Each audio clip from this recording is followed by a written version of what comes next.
Hello guys, so ito yung Hodos, no, yung dito sa Drumheller.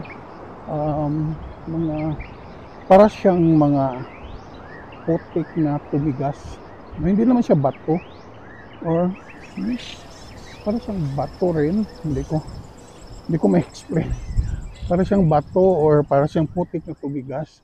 Nung naniwala sila na nag-exist pa noon yung mga dinosaurs sa area na to. So ito yung tinatawag na Hodos. Yan. So ito yung pinaniwalaan nila na sa mga hindi ko alam kung anong mga explanation nito sa mga sinaunang tao dito, no? So yan.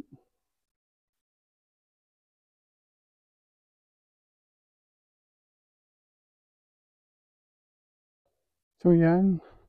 So napakaganda tingnan guys, no? Parang hindi ka maniwala paano siya nag-form ng ganito na ah, para siyang isang obra or kinulit na mga bato-bato. Yan. So, ang ganda.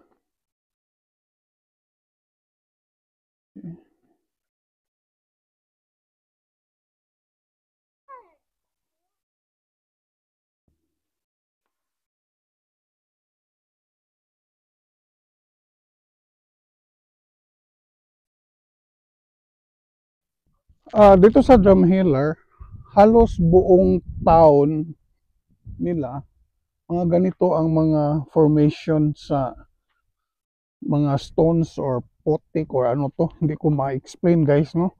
Kung potik ba to or bato na tumigas. Kasi na nag-exist, na-form na to noon pa. So yan, ito tayo. Wow. Ang maganda dito kasi sa Canada guys, yung mga national park, walang entrance fee, no? Libre lahat 'yan para ma-enjoy sa mga tao. Ang babayaran mo lang yung iba parking area na $2. Pag depende sa national park, mayroong $2 plus tax, mayroon ding $19, depende. Pero dito sa Drumheller, ang parking pass nila, bayad sa parking is only $2. Saka lahat ng mga parks nila dito ay libre. Walang entrance fee.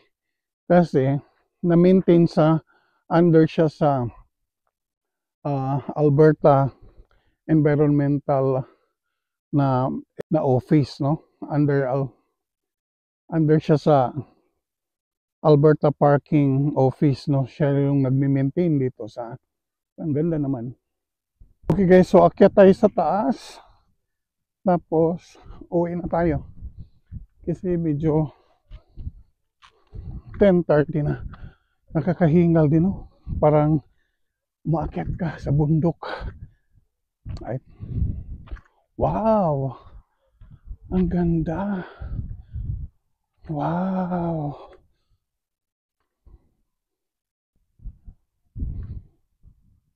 See?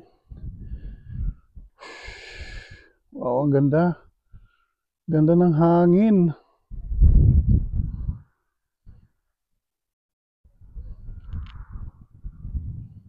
Okay.